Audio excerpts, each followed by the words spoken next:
الأنبياء والمرسلين وعلى آله وصحبه أجمعين. Amma ba'du.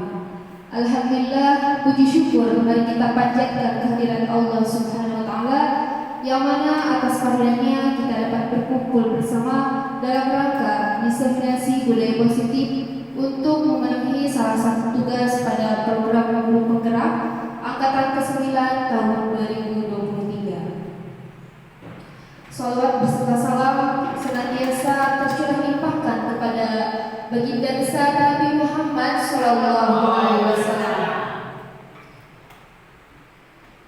Untuk mempersingkat waktu, marilah kita sama-sama buka acara dengan pembacaan basmalah. Ala hadiniyah wa likulliyatin sholihah bibarakati Ummul Quran Al-Fatihah.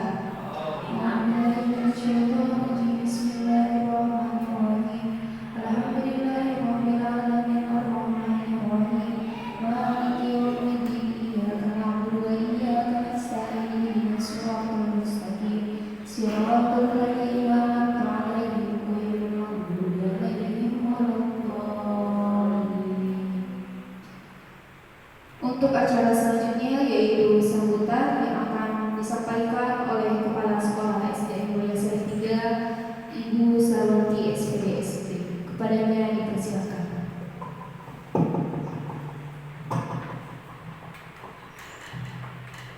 Bismillahirrahmanirrahim. Terima kasih kepada pengatur acara. Assalamualaikum warahmatullahi wabarakatuh. Yang terhormat Dewan Guru SD Mulia Saleh 3 serta kepada yang terhormat Ibu Rita Ruhiansyah SPD sebagai calon guru penggerak. Hari ini akan ada kegiatan diseminasi budaya positif. Tak lupa, marilah kita panjatkan puji syukur kehadirat Allah Subhanahu wa taala yang telah melimpahkan rahmat dan hidayah-Nya kepada kita semua sehingga kita bisa berkumpul di ruangan ini dalam keadaan sehat walafiat lahir maupun batin. Amin ya rabbal alamin. Tak lupa salam serta sholawat kita curahkan kepada junjungan kita Nabi Muhammad SAW, pada keluarganya, sahabatnya, dan kita semua sebagai umatnya. Semoga kita selalu dapat syafaat dari jawabannya dari Nabi Muhammad SAW sampai yaumul kiamat. Amin. Terima kasih kepada Bapak dan Ibu guru bahwasanya hari ini semua berkumpul di ruangan ini dalam rangka diseminasi budaya positif yang akan dibawakan oleh guru penggerak SD kita yaitu Ibu Rita. Semoga Bapak Ibu semua bisa mengikuti dengan baik dan ilmunya bisa bermanfaat untuk kita semua, khususnya di SD Mulia Saleh 3. Saya secara pribadi sebagai kepala sekolah sangat mendukung sekali dengan adanya Bu Rita bisa ikut guru penggerak ini demi perubahan semua hal yang ada praktek baik ini yang ada di sekolah kita. Semoga membawa keberkahan, kemanfaatan, karena ini adalah merupakan praktek-praktek baik sesuai dengan kurikulum Merdeka yang sekarang kita laksanakan. Hari ini ada diseminasi di modul 1.4 ya Bu ya, sebagaimana hari ini akan diseminasikan dari Ibu kepada Bapak Ibu guru. Semoga hari ini berjalan lancar dan juga ilmunya dapat kita manfaatkan dengan baik yang bisa membuat kita perubahan yang lebih baik. Terima kasih sambutan dari Ibu. Sekian, wassalamualaikum warahmatullahi wabarakatuh. Waalaikumsalam warahmatullahi wabarakatuh. Terima kasih kepada Kepala Sekolah SD Dasar 3 Ibu Surwati SPDSD yang telah memberikan sambutannya. Acara selanjutnya yaitu acara inti diseminasi budaya positif yang akan disampaikan oleh Ibu Gita Rubianti Sam SPD. Kepadanya dipersilakan.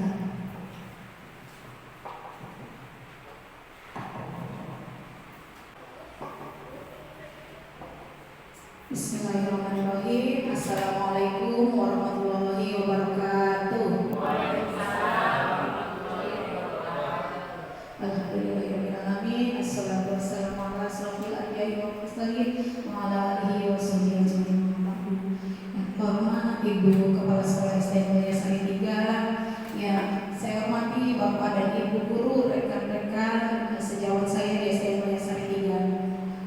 Alhamdulillah pada siang hari ini kita dapat berkumpul bersama dalam rangka pemenuhan tugas saya di program guru penggerak, yaitu diseminasi budaya positif di sekolah untuk memenuhi tugas aksi nyata di modul 1.4. Salawat beserta salam semoga senantiasa tercurah limpahkan kepada Paduka Allah Habibana wa Nabiyana Muhammad sallallahu alaihi wasallam.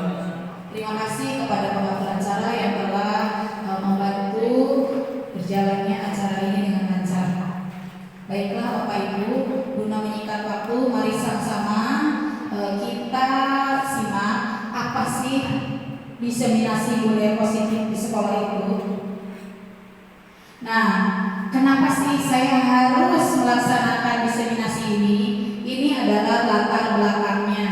Latar belakang diseminasi aksi nyata budaya positif di sekolah adalah karena saya melihat belum tumbuhnya motivasi intrinsik pada diri murid, sehingga penerapan budaya positif di sekolah belum berjalan secara efektif. Karena saya tahu sekolah kita ini sudah memiliki beberapa program kebiasaan yang baik ya Bapak Ibu. Namun sayangnya mungkin program ini belum berjalan dengan efektif karena motivasi intrinsik dari peserta didik kita belum muncul. Kemudian tujuan dari aksi nyata ini adalah untuk menumbuhkan budaya positif di sekolah dengan meyakini nilai-nilai kebajikan universal serta menciptakan murid yang mempunyai disiplin kuat sesuai dengan profil belajar Pancasila. Kemudian tahapan kegiatannya yang saya lakukan adalah 1. Menghadap kepala sekolah untuk menjelaskan pentingnya penanaman budaya positif serta meminta izin untuk mendiseminasikan kepada rekan sekolah. Kemudian saya mengumpulkan rekan-rekan guru pada hari ini untuk melakukan diseminasi pemahaman budaya positif di sekolah. Dan langkah terakhir, saya akan berkolaborasi dan berkoordinasi dengan rekan lain untuk membuat keyakinan di kelas masing-masing ya. Ini untuk rencana tindak lanjut. Nah, tolak ukurnya nanti apa?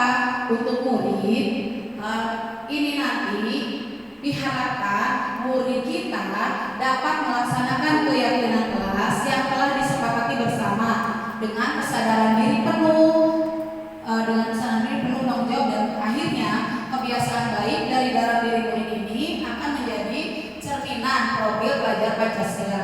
Kemudian untuk gurunya dapat memantau, dapat merefleksi dan mengevaluasi keyakinan sekolah atau keyakinan kelas yang telah dibuat. Kemudian dapat menempatkan diri pada kontrol manajer secara konsisten dan berkelanjutan. Kemudian dapat juga menerapkan yang namanya segitiga restitusi ketika menghadapi permasalahan dan dapat berkolaborasi dengan semua pihak demi terwujudnya budaya positif. Selanjutnya, harapan dari saya dengan melaksanakan aksi nyata ini, semoga penerapan budaya positif dapat terwujud di sekolah, di rumah, maupun di lingkungan masyarakat agar tercipta suasana belajar yang aman, nyaman, dan menyenangkan bagi murid. Oke, supaya kita semangat ya. Duduknya kan sudah berpasangan nih. Mangga Bapak Ibu silakan berhadapan dengan pasangannya. Kita bermain dulu sebentar. Boleh berdiri Bapak Ibu biar seru. Ya. Hari ini kita akan melakukan ice breaking, ya, ganjil genap. Oke. Empat ditambah dua. Oke. Udah coba siapa yang menang? Wah, namanya Boas sama Putri siapa yang menang? Sama-sama yang Betul, baik. Kalian siapa yang menang? Oh, oke, terima kasih Bapak Ibu. Ini bisa dilakukan juga di kelas ya, untuk menjaga konsentrasi anak-anak. Oke, selanjutnya mari kita kembali ke laptop. Oke. Nah, ini ada pendahuluan latar belakang kenapa sih harus ada budaya positif di sekolah. Menurut Ki Hajar Dewantara, sekolah itu adalah sebuah ladang tempat persemaian bibit. Agar bibit dapat berkembang dengan baik, maka petani harus berupaya untuk memeliharanya dengan baik. Harus mau memperbaiki kondisi tanah, memberi pupuk, memberi air, membasmi ulat atau hal-hal lainnya yang dapat membantu bibit tanaman. Nah, dari uraian tersebut, dari uraian ini kita dapat memahami bahwa sekolah itu diibaratkan tempat bercocok tanam, sehingga guru harus mengupayakan sekolah menjadi lingkungan yang aman, menyenangkan, dan melindungi murid-murid dari hal-hal yang tidak baik, agar karakter murid dapat tumbuh dengan baik sesuai dengan profil belajar Pancasila. Kenapa harus begitu? Nah, karena tujuan pendidikan ini menurut Ki Hajar Dewantara adalah harus bisa menuntut segala kodrat yang ada pada anak agar mereka bisa mencapai keselamatan dan kebahagiaan yang setinggi-tingginya, baik itu sebagai diri pribadi manusia maupun anak sebagai anggota masyarakat. Kenapa bisa begini? Karena anak itu, kalau dulu kita mengenal bahwa anak itu adalah kertas kosong ya. Dalam agama Islam ada ya satu hadis kalau tidak salah menyebutkan bahwa anak itu ibarat kertas kosong. Orang tuanya lah yang akan membuatnya menjadi Yahudi, Nasrani atau Majusi seperti itu ya. Namun menurut teori pendidikan sebenarnya anak itu sudah punya dasarnya apa? Dasarnya itu adalah apa-apa yang telah mereka dapatkan sebelumnya dari rumah. Tugas guru itu menuntun tumbuh atau hidupnya kekuatan kodrat yang ada pada anak supaya bisa memperbaiki lakunya, bukan dasarnya. Jadi anak itu sebenarnya dari rumah sudah punya dasar. Ya, dasarnya apa? Mungkin belajar tata krama oleh ibunya. Ya, udah diajarkan bahwa misalnya kalau sesama teman itu harus saling menyayangi, itu adalah dasar. Jadi tugas kita tuh menebalkan apa yang sudah ada dari diri anak supaya nanti akan tumbuh kekuatan dari kodrat anak tadi yang sudah ada dasarnya. Kita tebalkan lagi laku lampahnya dengan apa? Dengan penanaman karakter yang baik. Oke, di sini ada dua pertanyaan. Siapa yang bisa menjawab pertanyaan nomor 1? Apa yang dimaksud dengan budaya positif? Barangkali ada yang mau memberikan itu apa namanya? Idenya, meluangkan idenya. Apa yang dimaksud dengan budaya positif? Perilaku yang baik. Sebentar, enggak Pak Emang. Gimana emang? Ya, jawab. Yang pertama itu yang pertama budaya apa yang dimaksud dengan budaya positif itu. Yang pertama adalah perilaku yang baik. Yang kedua itu anak tersebut sudah mempunyai dasar-dasar yang mau dipajukan lah yang baik itu dalam kepintarannya. Sebagai guru kita tinggal menanamkan dan menguatkan gitu aja. Terima kasih Pak Emma. Oke. Lalu untuk pertanyaan nomor 2, apakah di sekolah kita sudah tercipta budaya positif? Sudah. Alhamdulillah sudah ya. Kemudian kita lihat bersama-sama. Nah, budaya positif ini adalah nilai-nilai kebajikan universal, keyakinan-keyakinan, kebiasaan-kebiasaan baik yang diterapkan di sekolah dan berpihak pada murid agar mereka dapat berkembang menjadi pribadi yang berkarakter sesuai profil pelajar Pancasila. Apa aja ya profil pelajar Pancasila teh? Ada yang masih ingat? Beriman dan bertakwa, berakhlak mulia, berkebinekaan global, mandiri, gotong royong, kreatif, dan berharap kritis. Itulah harapan kita akan murid-murid kita ya. Nah, adapun materi ini yang akan disampaikan pada hari ini ada 6. Yang pertama adalah disiplin positif dan nilai-nilai kebajikan universal.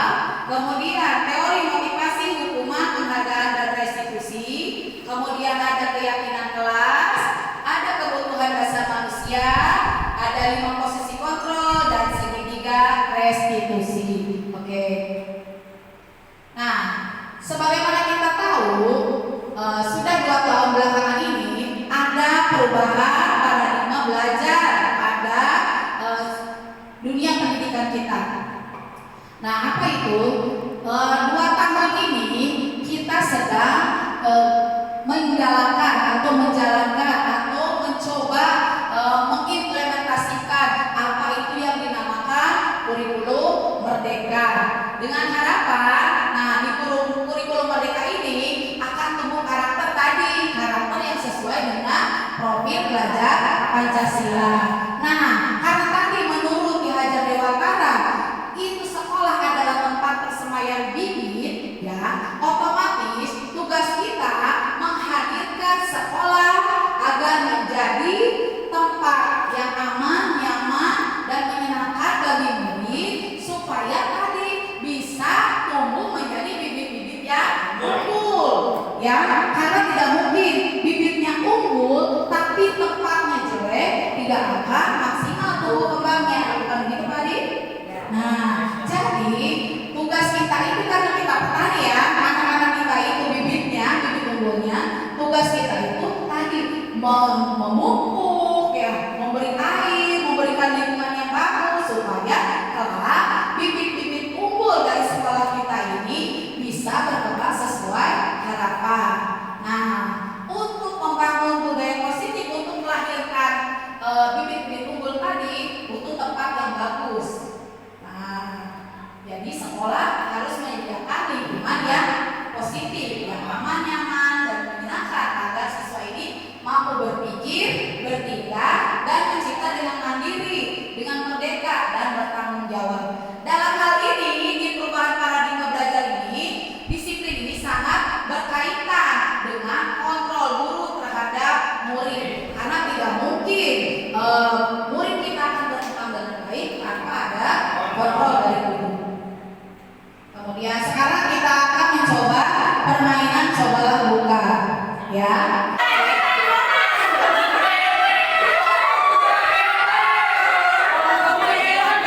Oke, so tadi yang membujuk bisa membuka tangan teman yang tepat. Siapa yang berhasil? Bisa. Oke. Yang B tadi kira-kira kenapa sih dia tetap mengepal tangan? Karena ada sebuah barang yang berbeda.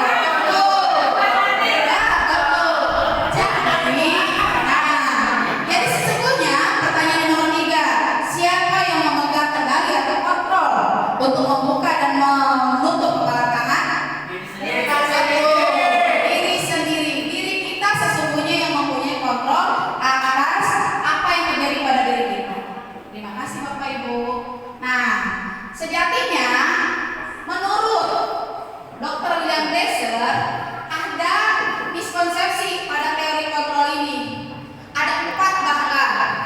Ya, yang pertama, ilusi guru mengontrol murid.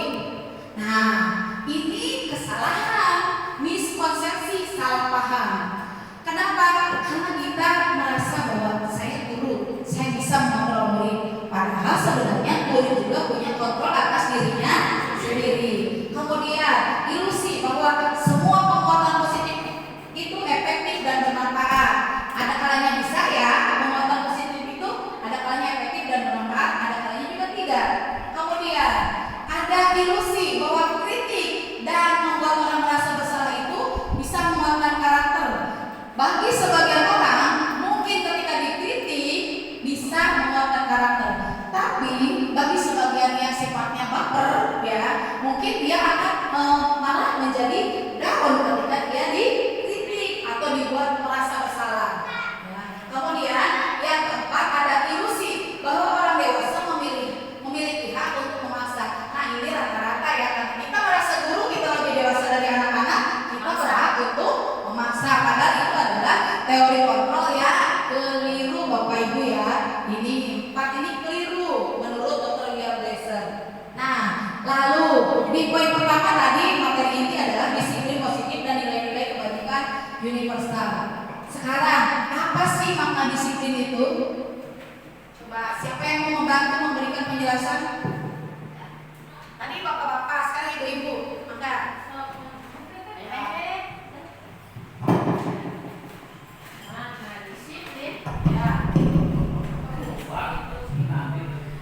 makna disiplin adalah menjalankan aturan yang berlaku demi kebaikan bersama. oke, Ya. terima kasih Bu Fitri.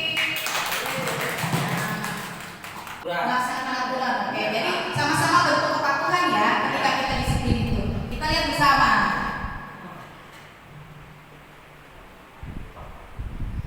Nah, disiplin ini pada asalnya adalah dari bahasa Latin yang bahasa Latinnya adalah disiplina, artinya belajar.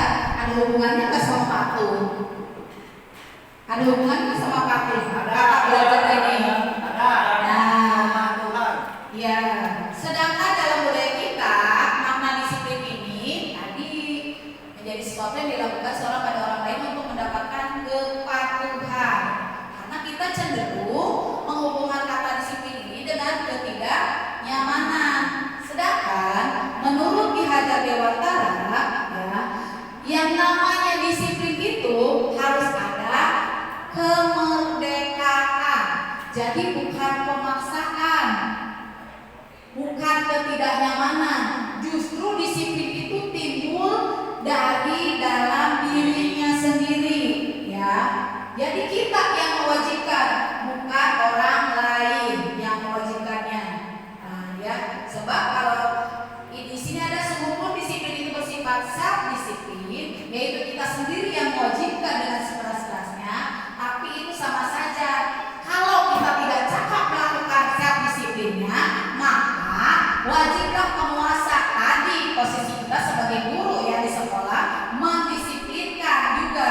Nah, jadi di sini ada yang penguasa lain yang mendisiplinkan diri kita supaya tadi berenang. Atau kebebasan yang terbatas atau yang bertanggung jawab. Nah, betul. Disiplin di sini adalah kebebasan yang bertanggung jawab. Artinya ketika kita merasa kita itu disiplin, ya, kita melakukan apa saja bebas, tapi semua ada tanggung jawabnya. Tentu kita sudah tahu konsekuensinya kan. Kalau kita melakukan A, pasti apa gitu kan. Seperti itu yang dinamakan kebebasan yang bertanggung jawab. Karena apa?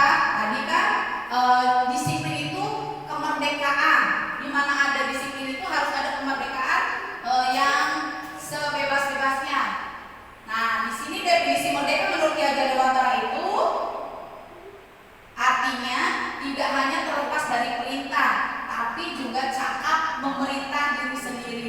Jadi bukan bebas tanpa batas, bukan bebas tanpa tanggung jawab, tapi bebasnya tetap harus cakap memerintah diri sendiri. Artinya motivasinya harus berasal dari dalam diri.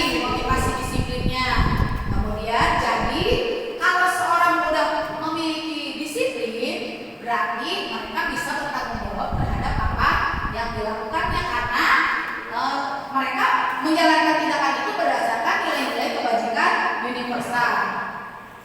Nah, disiplin ini adalah kemampuan untuk memerintah diri sendiri, untuk mengontrol, menguasai diri, memilih tindakan yang mengacu pada nilai-nilai yang kita yakini tanpa diperintah orang lain. Nah, nilai-nilai yang kita yakini itu apa? Nilai yang kita yakini itu nilai kebajikan yang sifatnya universal, artinya diterima oleh siapapun dimanapun. Itu adalah kebajikan universal. Tentunya setiap orang ingin mencapai itu, dan sekarang semua diramu nilai-nilai kebajikan itu pada satu profil pelajar Pancasila. Nah, kemudian materi kedua yaitu teori motivasi, hukuman dan penghargaan serta restitusi. Menurut Diane Dawson, ada 3 motivasi manusia ketika melakukan sesuatu. Yang pertama adalah untuk menghindari ketidaknyamanan atau hukuman. Yang kedua, untuk mendapatkan imbalan atau penghargaan dari orang lain. Dan yang ketiga, untuk menjadi orang yang mereka inginkan dan menghargai diri sendiri dengan nilai-nilai yang mereka percaya. Nah, dari ketiga ini, untuk nomor 1 dan nomor 2 ini adalah disebutnya motivasi eksternal. Artinya kita melakukan disiplin atau melakukan kebaikan itu karena saya tidak ingin dihukum, karena saya ingin mendapatkan penghargaan, bukan berasal dari diri sendiri. Sedangkan untuk nomor 3 ini disebutnya motivasi intrinsik atau motivasi yang lahir dari diri sendiri. Nah, inilah yang ingin kita upayakan hadir pada diri anak-anak kita dengan melalui pembiasaan melakukan budaya positif di sekolah. Nah, dalam menjalankan peraturan ataupun keyakinan kelas atau sekolah, kalau ada suatu pelanggaran dan tentunya sesuatu harus terjadi, kita harus meninjau ulang dulu, karena biasanya nih ada kejadian kasus gitu di kelas, misalnya anak yang terlambat sekolah atau anak yang mengganggu temannya gitu ya. Ada biasanya kita kan ada memberikan sanksi, mungkin ya langsung memberikan sanksi. Tapi seharusnya itu tidak hanya berupa hukuman, bisa juga nantinya akan ada konsekuensi. Nah, selain hukuman dan konsekuensi dari apa yang dilakukan oleh anak itu, ada juga program disiplin positif lain yaitu restitusi. Restitusi ini adalah proses menciptakan kondisi bagi murid untuk memperbaiki kesalahan mereka sehingga mereka bisa kembali pada kelompok mereka dengan karakter yang lebih kuat menurut dosen. Restitusi juga merupakan proses kolaboratif yang mengajarkan murid untuk mencari solusi untuk masalah mereka dan membantu murid berpikir tentang orang seperti apa yang mereka inginkan dan bagaimana mereka harus memperlakukan orang lain. Nah, maksudnya di sini restitusi adalah misalnya ada kejadian anak terlambat sekolah ya, seperti di sini. Nah, di sini ada disebutnya identitas gagal, ada disebut identitas sukses. Yang identitas gagal itu ketika kita melakukan yang namanya hukuman. Yang identitas sukses itu adalah ketika kita melakukan konsekuensi atau restitusi. Contohnya tadi pada kasus anak yang datang ke sekolah terlambat. Mungkin ada sebagian dari kita yang ketika anaknya datang terlambat kita langsung marah menghakimi. Nah, tanpa bertanya terlebih dahulu kenapa mereka bisa terlambat kan? Nah, itu langsung aja kasih hukuman. Kamu terlambat hari 10 kali misalnya. Nah, itu adalah termasuk identitas gagal karena kita langsung memberi hukuman. Kalau yang kedua termasuk identitas sukses kalau kita memberikannya konsekuensi. Misalnya, kamu hari ini datang terlambat. Konsekuensinya apa? Kita memberikan hukuman tapi tentu menyesuaikan dengan anak tadi ya, dengan kegiatannya gitu. Tidak serta-merta hukum aja langsung tidak gitu. Sedangkan di restitusi ini anak itu diberi kesempatan dikasih kesempatan cara memperbaikinya supaya nanti tidak terulang lagi. Itu adalah harapan dari restitusi. Nah, di teori motivasi ini tadi yang pertama, kita melakukan tindakan itu karena menghindari hukuman. Ada juga di nomor 2, kita melakukan sesuatu itu supaya mendapat penghargaan. Tapi ternyata menurut teori pendidikan itu, penghargaan itu juga kalau berlebihan tidak baik karena akan membuat kita dihukum oleh penghargaan. Bagaimana keadaan dihukum oleh penghargaan? Nah, saat kita terlalu banyak atau terlalu sering ya memberikan hadiah, artinya ketika kita berhenti memberikan hadiah, mereka bisa kembali tidak melakukan hal baik. Tapi ketika kita memotivasi mereka supaya tumbuh untuk penanaman karakter baiknya dari diri dan tidak melakukannya hanya karena takut hukuman atau penghargaan, tentu penghargaan itu juga tidak akan menjadi beban. Contoh menjadi beban itu kalau biasa mendapat penghargaan lalu tidak ya, mungkin anaknya ketika tidak mendapat akan kecewa. Nah, itu sebenarnya itu dihukum penghargaan karena tadi anak itu terbiasa mendapat penghargaan. Sekalinya tidak dapat yang ada dia nangis atau sedih ya.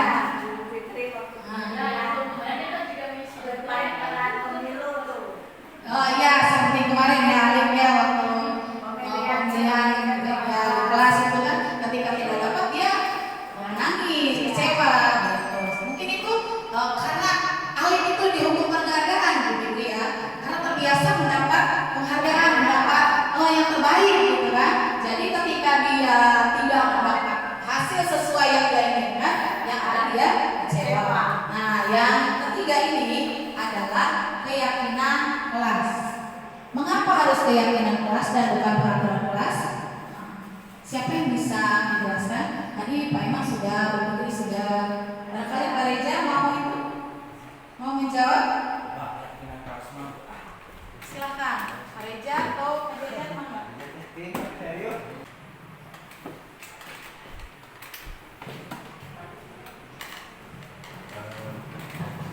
Kalau menurut saya sih, kalau keyakinan kelas itu tumbuh dari diri sendiri, bukan dari paksaan. Kalau soal peraturan sih, mungkin peraturan itu kan dibikin dari sebuah dari kelas tersebut. Mungkin ada paksaan gitu. Kalau keyakinan kelas mungkin dari diri sendiri, nggak ada paksaan. Oke, terima kasih Pak Riza. Jadi menurut Pak Riza, kenapa harus keyakinan kelas dan bukan peraturan kelas? Karena katanya keyakinan kelas itu tumbuh dari dirinya sendiri, bukan dari paksaan orang lain kan. Kalau peraturan kelas itu dipaksa. Ada yang bisa memberikan contoh bagaimana bentuk keyakinan kelas dan bagaimana bentuk peraturan kelas? Contohnya? Oke, Pak Iman lagi. Semangat Bapak kita ya. Yang pertama yaitu peraturan kelas ya. Satu, seorang guru memberikan aturan-aturan seakan ditulis di tembok lah gitu ya, pakai kertas apa. Kalau di kelas misalkan kalau waktu belajar itu tidak boleh berisik. Yang pertama itu ya. Kedua, membuat pekerjaan misalkan jadwal weekend itu termasuk peraturan juga ya. Misalkan setiap hari Senin masing-masing kan anaknya beri jadwal Senin hari Selasa. Oke, terima kasih Pak Emma. Jadi menurut Pak Emma, peraturan itu contohnya seperti jadwal piket, yaitu bentuk peraturan. Lihat ya. Nah, untuk menjawab pembeda keyakinan dan peraturan ada pada pertanyaan ini. Mengapa kita memiliki peraturan tentang penggunaan helm pada saat mengendarai kendaraan roda 2 atau motor? Dan mengapa kita memiliki peraturan tentang penggunaan masker dan mencuci tangan setiap saat ketika pandemi kemarin? Itu akan membuat kita atau membuka pengetahuan kita kenapa sih harus keyakinan nggak peraturan. Nah, ada yang bisa menjawab kenapa kita punya aturan kalau naik motor harus berhelm? Bapak Iman lagi? Enggak. Semangat ya.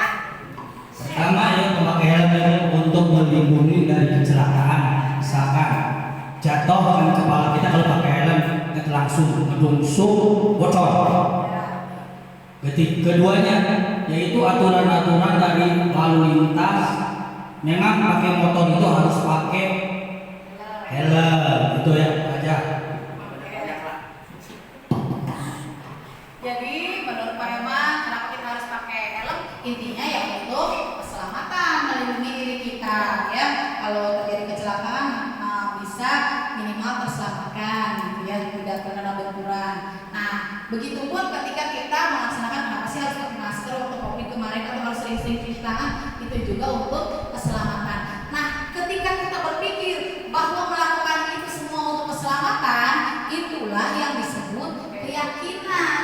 Jadi walaupun tidak disuruh, kita sudah yakin, sudah tertanam di diri kita bahwa kalau melakukan itu adalah kebaikan untuk diri kita. Itu adalah disebutnya nilai kebajikan universal yang sudah disepakati secara tersirat dan tersurat. Baik itu latar belakangnya beda suku, negara, bahasa ataupun agama, itu mereka tetap meyakini, menyepakati bahwa kalau pakai helm itu insya Allah selamat. Itu adalah keyakinan. Itu kenapa kita harus menggunakan keyakinan, bukan hanya peraturan. Karena jika peraturan itu sifatnya tadi seperti Pak Reza bilang sedikit memaksa ya. Kalau keyakinan kan timbul dari diri kita, karena kita punya keyakinan bahwa kalau melakukan itu pasti selamat, makanya kita punya keyakinan. Begitupun di kelas, ketika anak-anak melakukan, kita membuat dengan anak-anak membuat keyakinan kelas, kan berbeda dengan peraturan kelas. Kita membuat satu keyakinan, contohnya tadi di kelas tidak boleh ribut kata Pak Eman ya, itu aturan. Tapi kalau kita buat keyakinan, misalnya kita ubah menjadi keyakinan kelas ya, kelas yang menyenangkan, ada kelas yang damai, ya itu keyakinan. Karena kita yakin kalau kelasnya damai itu akan menyenangkan, berbeda dengan kondisi kelas yang ribut gitu. Nah sekarang di sini pembentukan keyakinan sekolah atau keyakinan kelas. Kenapa harus keyakinan bukan peraturan? Karena keyakinan ini bersifat lebih abstrak daripada peraturan. Peraturan ini lebih rinci dan konkret, kelihatan. Keyakinan juga pernyataan-pernyataan universal tadi. Pernyataannya dimanapun disepakati gitu ya. Kemudian pernyataan keyakinan kelas ini bentuknya positif Pak Eman. Jadi menghindari kata tidak dan jangan ya. Dan kemudian keyakinan kelas ini hendaknya tidak terlalu banyak isi untuk dilakukan. Mungkin kita cukup 3 dari isi kelas itu ya membuat keyakinan, misalnya selalu bersikap positif, artinya selalu baik, betul, menjaga kebersihan kelas, artinya ketika kelasnya kotor anak akan sadar harus membersihkan, betul, harus menyapu, harus apa gitu ya. Nah keyakinan kelas ini hakikatnya harus berupa sesuatu yang bisa kita terapkan, artinya jangan terlalu muluk-muluk keyakinan mah gitu ya, yang kira-kira bisa diterapkan tadi, menjaga kebersihan kelas, selalu bersikap positif gitu ya, datang tepat waktu. ya betul, itu adalah contoh keyakinan kelas. Dan biasanya bentuk keyakinan kelas ini harusnya hendaknya seluruh warga kelas berkontribusi. Artinya keyakinan kelas ini bukan buatan Bapak Ibu guru, tapi kesepakatan bersama murid. Dan pada akhirnya ada yang namanya evaluasi. Jadi bersedia meninjau kembali keyakinan kelas dari waktu ke waktu.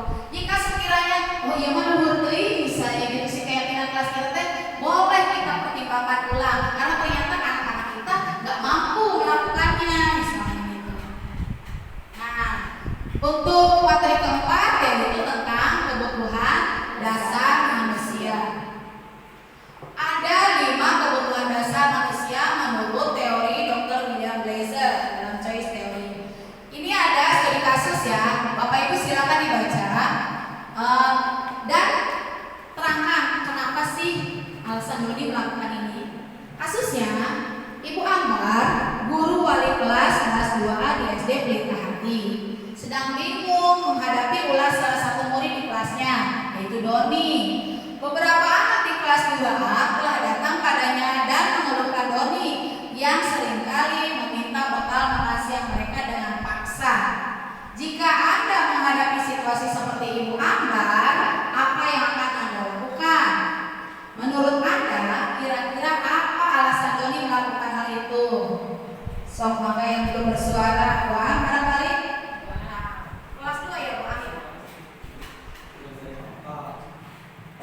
Kemungkinan itu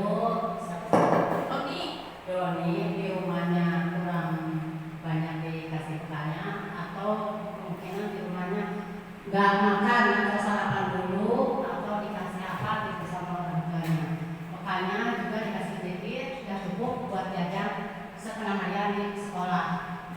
Nah, kalau Ibu jadi Ibu Ambar, apa yang Ibu akan lakukan pada Doni? Oh ya, kalau udah makan, nggak usah harus dikasih saran. Kalau dia makannya banyak, cuma kalau kasih ya sedikit. Kecuali kalau makannya sedikit, yang bikin si Doni, maka jangan memaksa Doninya. Ya. Ini ngomong si Doni itu si Bemben. Si Doni itu dia masih kemana? Oke. Nah, merujuk pada situasi yang tadi dihadapi Ibu Ambar, dalam konteks penegakan disiplin positif, Ibu Ambar sebaiknya mencari tahu alasan Doni. Betul, Buat tadi sudah mencari tahu kenapa sih si Doni melakukan itu, supaya apa? Supaya ketahuan alasan Doni itu untuk memenuhi kebutuhan dasar yang mana. Karena ada 5 kebutuhan dasar yang dibutuhkan oleh manusia, dan kita akan menghubungkan konsep tadi kebutuhan dasar dengan disiplin positif berdasarkan teori kontrol, di mana dinyatakan bahwa satu tujuan di balik perilaku manusia itu ada motif tersembunyi ya. Kita juga percaya bahwa tujuan di balik perilaku mereka salah satunya untuk memenuhi kebutuhan dasar mereka. Adapun 5 kebutuhan dasar adalah, 5 kebutuhan dasar manusia ini adalah kasih sayang dan rasa diterima, penguasaan, kesenangan, kebebasan, ya, dan bertahan hidup. Seperti Doni tadi, kira-kira kurang apa, Bu? Kurang kebutuhan dasar yang mana? Bertahan hidup. Betul. Selain bertahan hidup, apa lagi kira-kira? Ada lagi ya yang lain? Bisakah Doni kekurangan penguasaan? Dia ingin menguasai temannya gitu. Atau mungkin di rumahnya mah tidak diizinkan untuk berbicara mungkin ya. Jadi dia di luar itu mencari pemenuhan kebutuhan dasarnya untuk penguasaan. Karena mungkin di rumahnya sering gini, udah diam, kamu anak kecil gitu. Mau sama mama, mau protes misalnya gitu ya. Kan dia juga walaupun anak kecil, dia ada hak untuk mengemukakan pendapatnya. Jadi ketika misalnya salah satu dari peserta didik kita melakukan sesuatu yang menyimpang, mungkin mereka itu ada salah satu dari 5 kebutuhan dasarnya yang tidak terpenuhi. Jadi sebelum melakukan tadi hukuman, sebaiknya kita sebagai guru mencari tahu motif apa nih yang dilakukan si murid kita itu. Apa sih kebutuhan dasarnya yang kurang, yang mencoba dia penuhi. Karena setelah kita tahu kebutuhan dasarnya yang ingin dipenuhi oleh murid kita, kita akan mungkin melakukan treatment yang lebih baik ya, selain memberikan hukuman kepada anak. Nah, berkaitan dengan tadi 5 kebutuhan dasar, kemudian teori motivasi perilaku ya. Di sini di nomor 5 ada 5 posisi kontrol. Guru ini punya 5 posisi kontrol. Yang satu sebagai penghukum, yang kedua sebagai teman, yang ketiga sebagai pembuat rasa bersalah, yang keempat pemantau, yang kelima manajer. Kita lihat apa itu posisi penghukum. Ya. Nah, ini menurut Dian Dosen tadi bahwa ada 5 posisi kontrol berkaitan dengan disiplin positif yang berdasarkan atau berpusat pada murid. Contohnya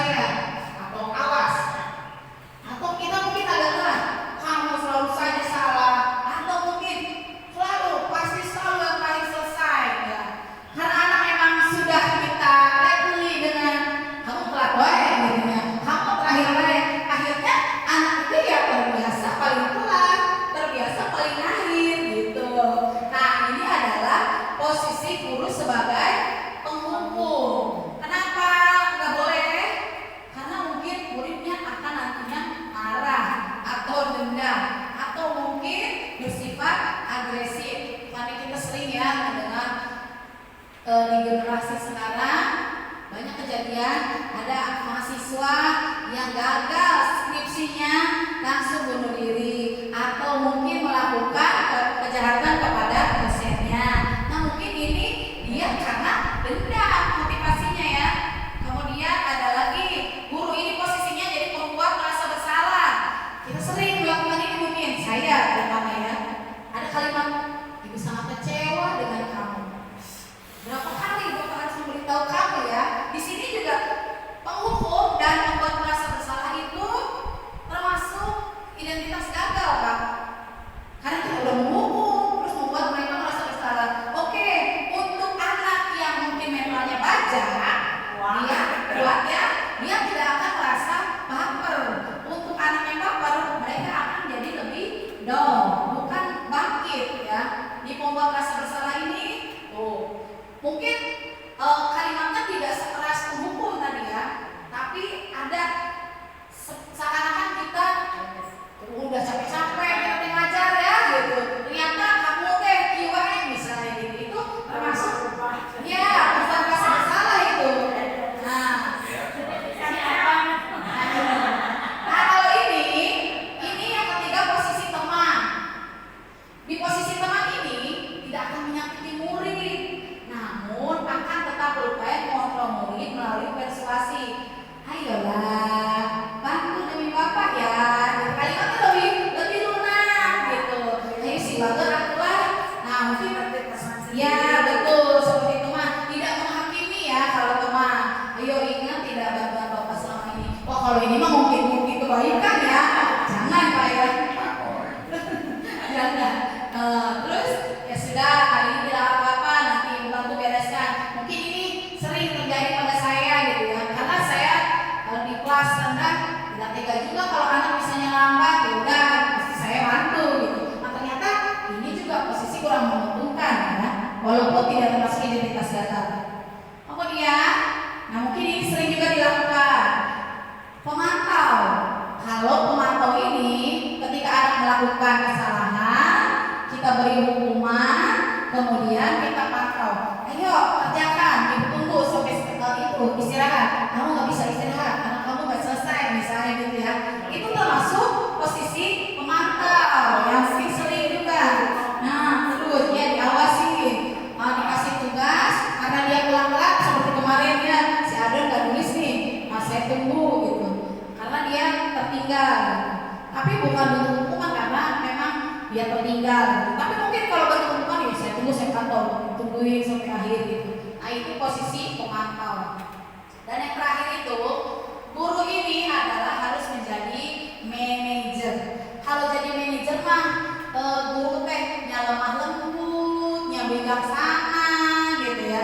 Jadi kalau murid yang melakukan kesalahan dia tidak langsung menghakimi, tapi bertanya kenapa bisa terjadi seperti ini, lalu berupaya mencari solusi bagaimana sih supaya tidak terulang lagi. Itu posisi manajer. Nah, dan yang terakhir adalah segitiga restitusi. Tadi ada upaya di teori motivasi, hukuman, penghargaan, ada restitusi. Di restitusi ini adalah satu upaya untuk memperbaiki keadaan supaya ketika anak kita melakukan kesalahan dia bisa kembali kepada lingkungannya, kepada teman-temannya tanpa merasa dan perasaan bersalah. Nah, restitusi ini poinnya ada 3. Ada menstabilkan identitas, validasi tindakan yang salah, kemudian menanyakan keyakinan. Menstabilkan identitas itu adalah ketika guru misalnya ada anak melakukan kesalahan, dia menstabilkan identitasnya. Oke, tidak apa-apa kamu melakukan kesalahan karena tidak ada manusia yang sempurna. Kita bisa memperbaikinya nanti. Kemudian validasi tindakan yang salah yang kamu lakukan tadi itu salah dan apa yang bisa kamu lakukan untuk memperbaikinya. Kalau mereka melakukan kesalahan, kita memberitahu bahwa itu adalah sebuah kesalahan, jangan didiamkan. Takutnya anaknya merasa karena tadi kita sudah menyebut ya tidak apa-apa melakukan kesalahan, tapi kita tidak memberitahu bahwa itu sesuatu yang salah. Takutnya mereka akan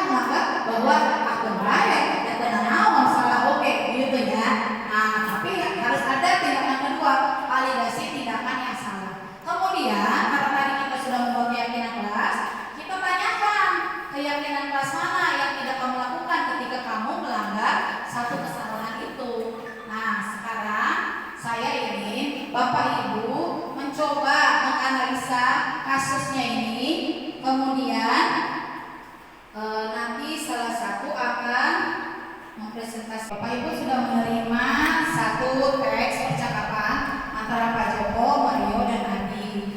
Silakan dipahami isi teksnya. Kemudian ada pertanyaan yang harus Bapak Ibu jawab.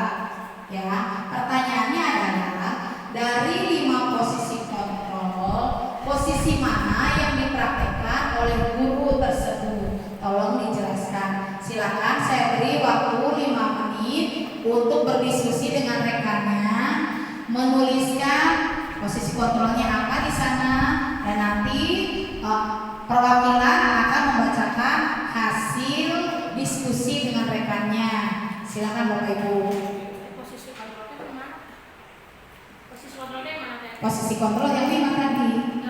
Ya, pemukul, pembuat rasa bersalah, teman, kemudian manajer, ya, juga pemantau. Jadi silakan disimak dulu teksnya Pak Joko dan Mario serta Adi. Kira-kira posisi Pak Joko di sini kontrol yang mana nih di percakapan ini? Joko. Ya, Pak Joko. Lempar. Kontrol sebagai teman. Kalau sebagai teman, kenapa bisa dikatakan sebagai teman? Jadi harus dijelaskan alasannya. Jadi dipahami dulu di sana. So, apakah yang dilakukan oleh Pak Joko? Apakah sebagai pembuku, ataukah membuat rasa bersalah, ataukah sebagai teman, atau sebagai pemantau, atau sebagai manajer? Disertakan alasannya ya. Kalau Bapak Ibu memilih pembuku, apa alasannya? Kalimat mana yang menyatakan bahwa Pak Joko ini pembuku? Kalau Bapak Ibu memilih sebagai pembuat rasa bersalah, kalimat mana yang menjelaskan bahwa Pak Joko ini pembuat rasa bersalah? Dan kalau Bapak Ibu memilih teman, manajer, ataupun pemantau, kalimat mana yang menyatakan bahwa Pak Joko ini adalah teman, manajer, atau pemantau? Maka Pak Reza dulu mungkin yang mau menjawab. Posisi kontrolnya apa? Sisi kontrolnya ini yang merasa bersalah. Membuat rasa bersalah. Merasa buat bersalah. Oke, gimana? Dari pertanyaannya, apakah kalian tahu kalian berada dalam masalah sekarang? Oh, itu menurut Pak Reza. Iya. Oke, itu alasan Pak Reza. Barangkali di sini untuk pembuat rasa bersalah itu kan termasuk identitas gagal ya. Di sini apakah Pak Joko gagal membuat identitas Mario dan adiknya jadi misalnya merasa bersalah? Ada nggak di sana penekanan bahwa si Mario sama Adi atau Pak Joko ini membuat Mario sama Adi merasa bersalah, membuat rasa bersalah? Menurut saya ini tidak ada pembuat rasa bersalah ya. Nah, justru ini adalah posisi yang terakhir karena Pak Joko ini telah melaksanakan yang namanya segitiga restitusi. Tadi sudah menstabilkan identitas, ya. Dia menstabilkan identitas. Apakah kalian tahu kalian berada dalam masalah sekarang? Ya, kata Mario dan Adi. Kemudian, baiklah, Bapak di sini bukan mencari siapa yang salah, tapi mencari penyelesaian bersama-sama. Itu menstabilkan identitas ya. Terus ada lagi kalimat, kalian pasti melakukan itu dengan ada alasannya ya. Pasti seru main lempar-lemparan makanan begitu. Sebenarnya itu bukan posisi teman ya. Nah, justru itu sedang dia menstabilkan identitas, memvalidasi tindakan dengan mengatakan bahwa yang kalian lakukan merugikan orang lain. Itu validasi tindakan yang salah, bahwa melempar-lempar makanan itu tindakan yang salah. Kemudian menanyakan keyakinan pada posisi apa yang kita percaya, yang mana yang kalian belum tunjukkan, itu menanyakan keyakinan. Jadi sebenarnya posisi Pak Joko ini sudah berada pada posisi manajer Bapak Ibu ya, karena Pak Joko ini sudah melaksanakan segitiga restitusi. Jadi menstabilkan identitas, validasi tindakan yang salah, dan kemudian dia menanyakan keyakinan. Nah, Bapak Ibu akhirnya kita sampai pada akhir acara. Sebelum saya tutup, barangkali ada pertanyaan dari Bapak Ibu. Untuk penerapan budaya positif itu bagaimana cara menerapkan budaya positif yang tentunya anak-anak kan mempunyai lingkungan yang berbeda di satu sama lain, seperti dari lingkungan rumah, tentu berbeda dari lingkungan masyarakat, begitu juga di sekolah. Lalu bagaimana menerapkan pemahaman budaya positif tersebut kepada anak? Pertanyaannya menarik sekali begitu ya. Bagaimana kita menerapkan budaya positif sementara anak itu berdasarkan dari lingkungan yang berbeda-beda, dari lingkungan yang heterogen ya. Nah, menurut saya salah satu syarat bisa terwujudnya budaya positif tadi di awal sudah disebutkan bahwa kita itu harus berkolaborasi dan berkoordinasi. Supaya apa? Supaya keyakinan kelas yang kita buat ini bisa terlaksana di rumah, di lingkungan. Jadi mungkin sebaiknya kita selain membuat keyakinan kelas dengan anak murid kita juga memberitahukan kepada orang tua wali murid bahwa ini loh Bu, di kelas kami, di kelas kita punya keyakinan kelas. Tolong Bapak Ibu bantu supaya anak-anak di rumah juga bisa melaksanakan keyakinan ini, karena tidak mungkin kita akan sukses melaksanakan budaya positif ya di sekolah kalau tidak ada bantuan dari orang tua murid. Jadi di sini kita perlu mengadakan kolaborasi, perlu bersinergi dengan orang tua, karena anak didik kita itu tidak hanya di sekolah saja, mereka juga akan menyerap apa-apa yang ada di lingkungan dan porsinya tentu lebih banyak di luar sekolah daripada di sekolah gitu ya. Persentasenya kan mereka lebih lama di rumah. Jadi seyogianya kita harus berkolaborasi dengan orang tua murid untuk sama-sama menerapkan budaya positif. Nah, setelah dengan orang tua murid, mungkin kita juga bisa mengajak lingkungan ya, aparat lingkungan setempat. Mungkin satu waktu kita bisa berkumpul dengan Pak RT, mungkin dengan Pak RW, terkait dengan keyakinan sekolah dan keyakinan kelas kita. Supaya apa? Supaya sama-sama kita menjadi sama-sama jadi pemantau gitu. Pak RW, Pak RT gitu di rumah jadi pemantau di lingkungan, orang tua jadi pemantau di rumah, dan kita pemantau di sekolah, supaya budaya positif ini bisa diterapkan dengan baik dan efektif gitu. Masih ada pertanyaan barangkali? Menambahkan aja, kalau untuk tadi menerapkannya, jadi antara orang tua murid, siswa dan guru perlunya ada sosialisasi di perkelas atau ada namanya korpas ya. Jadi guru bersama-sama orang tua murid dan juga bersama siswa berkolaborasi dalam satu kelas bahwa ini kelas 2 ini dibentuk keyakinan kelas seperti ini. Jadi orang tua tahu, guru tahu, muridnya tahu.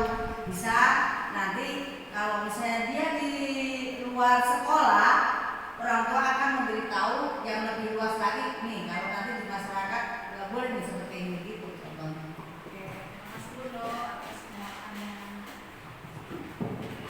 Baiklah Bapak Ibu, mungkin diseminasi budaya positif kita hari ini cukup sampai di sini. Terima kasih atas perhatiannya dan mohon maaf atas segala kekurangan. Mungkin lain waktu kita bisa berdiskusi kembali ya. Sampai ketemu lagi di lain kesempatan. Billahi taufiq wal hidayah. Wassalamualaikum warahmatullahi wabarakatuh. Terima kasih kepada Ibu Rita Rubiah Islam, SPD, yang telah menyampaikan materi diseminasi budaya positif di sekolah. Semoga bermanfaat bagi kita semua, khususnya yang menyampaikan. Materi ini sangat menarik sekali ya. Dengan adanya materi ini, dengan adanya materi yang telah disampaikan oleh Ibu Rita Rubiah Islam, semoga kita bisa menerapkan di sekolah SDN Mulia Salatiga ini. Dengan adanya kita menerapkan diseminasi budaya positif di sekolah, di sini saya izin menyampaikan atau menyebutkan dari kesimpulan kesimpulan pembahasan dari beliau yaitu yang pertama, dapat menumbuhkan budaya positif di sekolah. Yang kedua, akan terbentuknya keyakinan kelas secara optimal. Yang ketiga, dapat meningkatnya karakter siswa melalui motivasi intrinsik di SDM Yayasan Tiga. Dua rangkaian acara telah kita lewati bersama-sama. Acara selanjutnya yaitu acara penutup, doa penutup yang akan disampaikan oleh saya sendiri. Bismillahirrahmanirrahim. Alhamdulillahirabbil alamin. Hamdan yu'affi ni'amahu wa yukafi majidah. Ya Rabbana lakal hamdu. Kama yanbaghi li jalali wajhikal karimi wa li ajli sultanik. Allahumma shalli ala sayyidina Muhammadin fil awwali wal akhirin. Subhanakallahumma wa bihamdika asyhadu an la ilaha illa anta astaghfiruka wa atubu ilaik. Rabbana atina fid dunya hasanah wa fil akhirati hasanah wa qina adzabannar. Subhana rabbika rabbil izzati amma yasifun wa salamun alal mursalin walhamdulillahi rabbil alamin. Saya sebagai selaku MC di sini, sebuah tutur kata karena ada sebuah kesalahan dan itu saya sadari sebagai manusia yang berdosa. Adapun hal yang baik datangnya dari Tuhan Allah Subhanahu wa taala. Wabillahi taufiq wal hidayah wal inayah. Assalamualaikum warahmatullahi wabarakatuh.